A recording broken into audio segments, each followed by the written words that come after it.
Hello, and today we are going to talk about the exponential function and its derivatives. So today we're going to talk about the exponential function and derivative.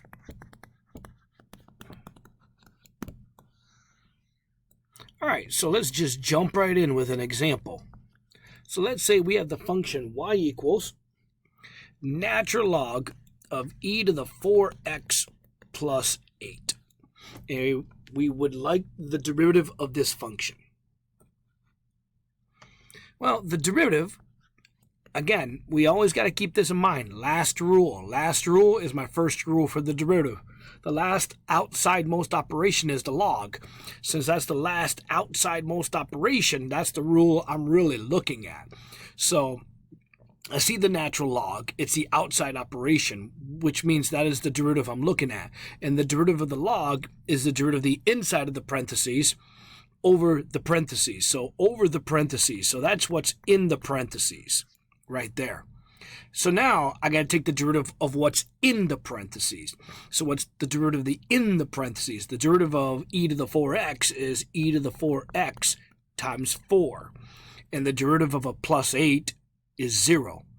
And so honestly, there is my derivative. There is no cleaning up really of that. You cannot cancel the e to the 4x because of the plus right there. That plus stops you from ever canceling anything. You can't cancel the 8's either. So there you go, my friends. There is your derivative. Again, the natural log is the outside most operation, and that's the derivative rule I used first. The derivative of the natural log is the derivative of the inside over the inside. So here's over the inside. The derivative of this now, the derivative of 8 is gone.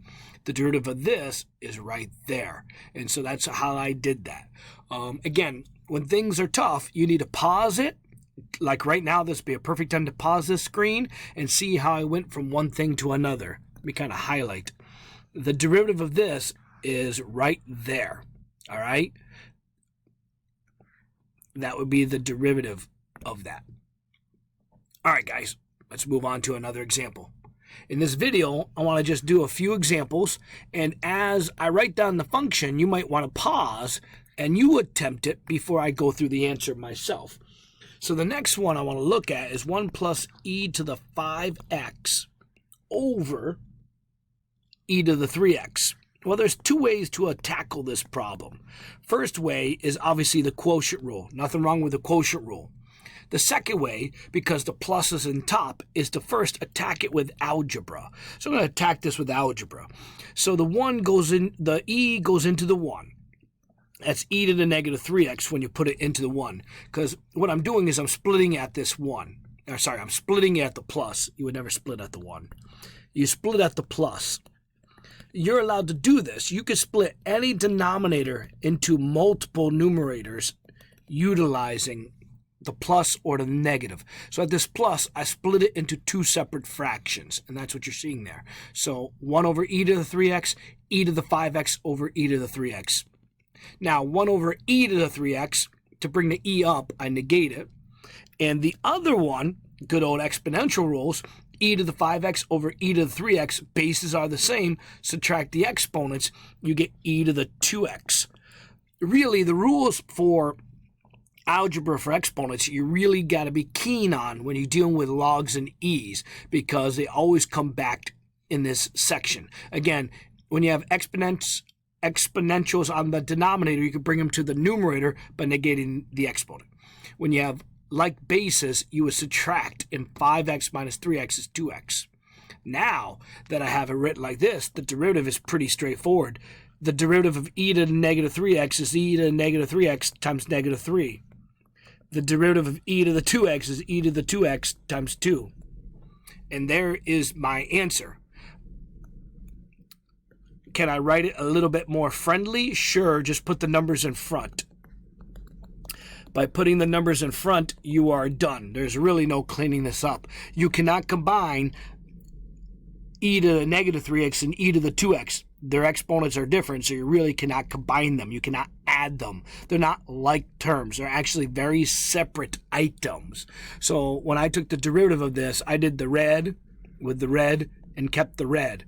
I took the green with the green with the green. I have have to keep them separate because they are separate items. Once again, this will be a perfect time to pause this screen because you have the y function on the top line, my derivative, and then my only simplification was put the constants in front of the e's. To get to where I was able to take the derivative, I did algebra. You got to know the difference between algebra and the derivative when it comes time for these exponential and logarithmic functions. All right, let me go on to another one. So again, today's mission is really just to do a bunch of examples, pause, and let you try them. So let me write another one down. We have e to the 3x plus 7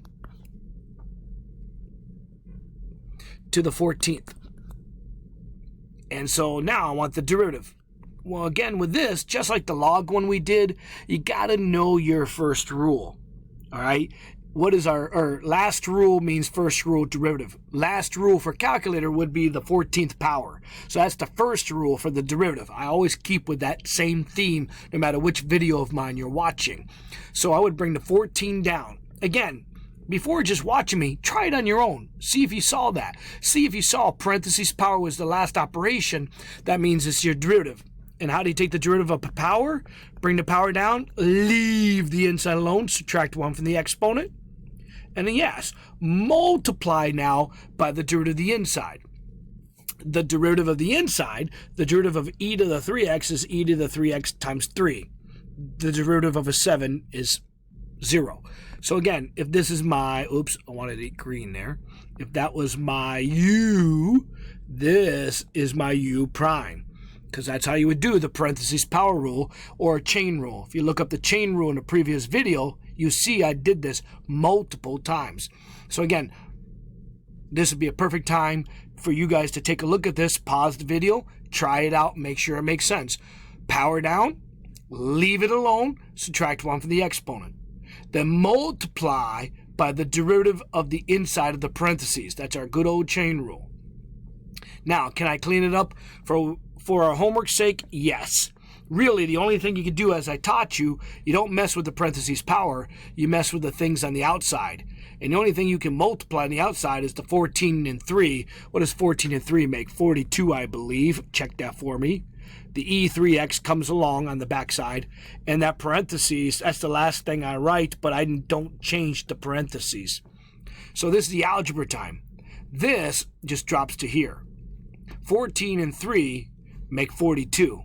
E to the 3x comes down there. So everything kind of has a match there, and it should. And so there's my derivative cleaned up once again. See, with all of these, first things first, make sure you can take the derivative properly. After that, learn about the steps to cleaning it up, and you may have to ask your professor what is simplified to them. All right, so I'd like to take a look at an example where we actually do a practical problem. So let's say we have the following sales function. So the following sales function is 100,000 e to the negative 0.5t. If you've ever wondered why I'm pausing, I got many textbooks around me. I'm pausing because I'm reading a textbook, popping out a question. I'm trying to work along with you. So here's my sales function. And it says, at the end of an advertising campaign, the sales of a product are given by, where S is the sales, T is the weeks since the campaign. T is weeks, and this is weeks since the campaign, and S is your sales figure. So weeks after the ad came out. So this is really good for the marketing students. So this is T weeks after the advertisement came out, and S is the sales from that product based on the weeks after the ad came out. So first things first, we got to understand what this function does. Well, at time 0, this would be the launch, right? This would be the launch of the advertisement. So at time 0, we plug in 0, our sales after the ad been launched, right away, 0 weeks, right at the launch, sales would be 100K.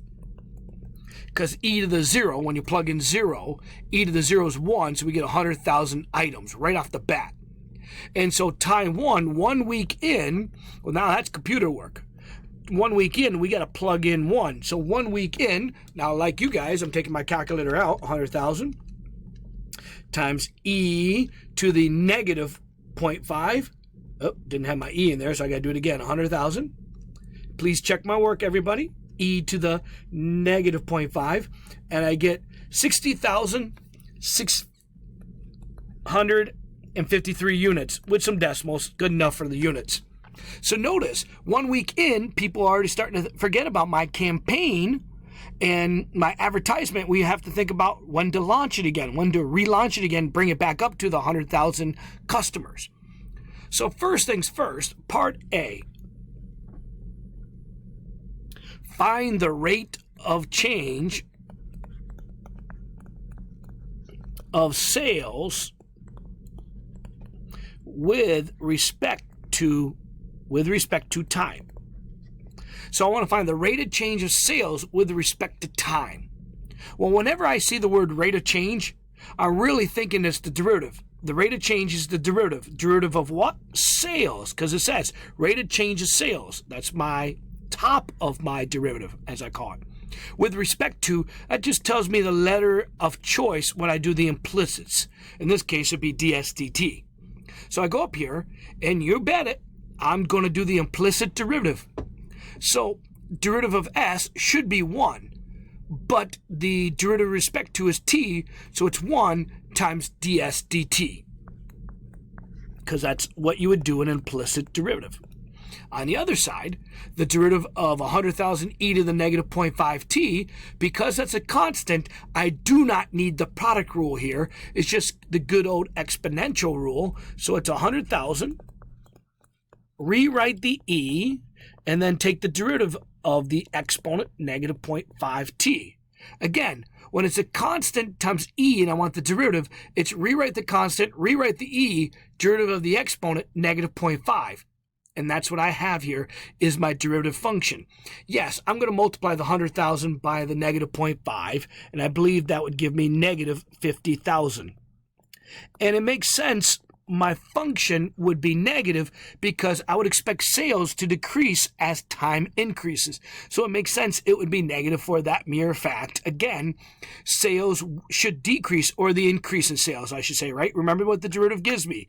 It's the increase or decrease in sales based on the increase in time. So for every extra week, what happens with the sales? And I'm guessing, I bet you, I'm looking at part B when I explain it. So part A was just find the rate of change function. So again, what I love to do, I love to make sure people understand why we are teaching students about the derivative. The derivative is such a vital tool. Think about this. This is all about advertising. This is all about marketing. All right, this DSDT, what is it? Well, that's what it's all about. It's the rate of change of sales with respect to time. What does it really mean? What it means is if time increases by 1 week, what happens? Well, we expect a decrease. I expect a decrease because of that negative, guys. A decrease in sales by negative 50,000 e to the negative 0.5t. All you got to do is give me the time, and I can tell you how fast the sales are dropping for that week. If you plug in 1, you figure out how much sales are dropping over that week. You plug in 2, you figure out how much sales are dropping by that week. And that's what this is. It's a predictor of how much the sales will be dropping. It doesn't tell you about the sales exactly. It tells you about the decrease in sales. I want to make that very clear. It's the change. It's the change in sales. If we know we're going to be dropping by 10,000 units that week, that may not be good. And so we might call up the marketing team and say, guys, let's get back to work. The rate at which the sales are dropping is far more than I want it to be. And so it's time to get back to work with a new advertising campaign. People often ask, when is it time for a new advertising campaign? When your sales are dropping below where you want it to be. In the derivative right here, the derivative will give you a great prediction of that, a great forecaster of that. And so I love always ending with a great example of why we take the derivative, why our functions are important to us, like the exponential. In this case, the exponential is a great model for sales decay, marketing decay. And the derivative of it, you just saw me take, and understanding what it is also paramount. All right, guys. Thank you for watching my video this week. I hope you stay tuned for others.